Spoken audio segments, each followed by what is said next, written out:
निधिवन मथुरा शहर के वृंदावन धाम में एक सुंदर वन है, जिसे वृंदावन अर्थात तुलसी जी से घिरा हुआ एक सघन वन। ग्रंथों में निधिवन को बेहद ऐतिहासिक, धार्मिक एवं पवित्र स्थल माना गया है, क्योंकि निधिवन भगवान श्री कृष्ण की लीला स्थलियों में से एक है, जिसे ग्रंथों में निकुंज वन भी कहा गया है। निधिवन श्री राधा की अष्ट सखियों में खास सखी के अवतार स्वामी हरिदास जी की साधना स्थली है। यह वही जगह है जहां स्वामी हरिदास जी को भगवान बिहारी जी के विग्रह का स्वप्न आया। मान्यता है यहां आज भी मध्य रात्रि के समय भगवान श्री कृष्ण राधा रानी और सखियों संग रास करते हैं।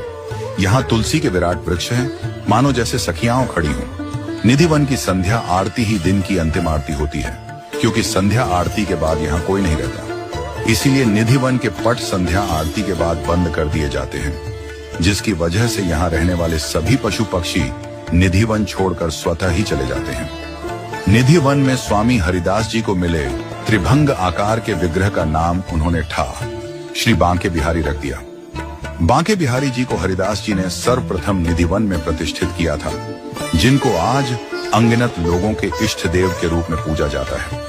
पौराणिक कथाओं में वर्णित है कि बादशाह अकबर भी स्वामी हरिदास जी का संगीत सुनने के लिए अपना वेश बदलकर निधिवन में आए थे। निधिवन वह वन जो चारों ओर से तुलसी से घिरा हुआ घना वन है, जिसमें तुलसी और मेहंदी के पेड़ एक दूसरे के साथ खड़े देखे जा सकते हैं। तुलसी के इतने विशाल पेड़ सिर्फ निधिवन में ही पाए जाते हैं, जिनकी डालियां ऊपर की ओर न बढ़कर नीचे की ओर विकसित होती हैं। जबकि इन पेड़ों में न तो कभी पानी दिया जाता है और न ही इनकी पूजा की जाती है।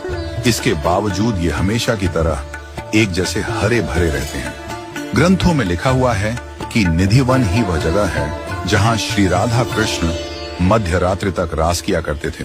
शास्त्रों में कहा गया है कि निधिवन में दिन की अंतिम आरती होने के बाद यहाँ के सभी द्वार बंद कर दिए जाते हैं, क्योंकि ऐसा माना जाता है कि श्री कृष्ण और राधा के स्वरूप था। श्री बांके बिहारी दिन ढलने के बाद रात्रि में निधिवन आकर श्री राधा और उनकी सखियों संग रास रचाते हैं। यह रास प्रत्येक रात्रि से प्रारंभ हो मध्य रात्रि तक चलता है। कहते हैं कि इस रास को देखने की अनुमति किसी को नहीं है, क्योंकि जिस भी व्यक्ति द्वारा यह रास देखा जाएगा वह व्यक्ति अपना मानसिक संतुलन खो बैठेगा। ग्रंथों में वर्णित भी है कि यह रास साधारण मनुष्यों द्वारा नहीं देखा जा सकता, क्योंकि इस रास से उत्पन्न तेज इतना अधिक होता है कि इसकी रोशनी देखे नहीं बनती है।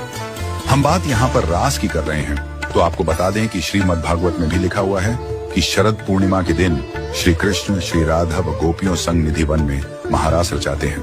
रंग महल निधिवन की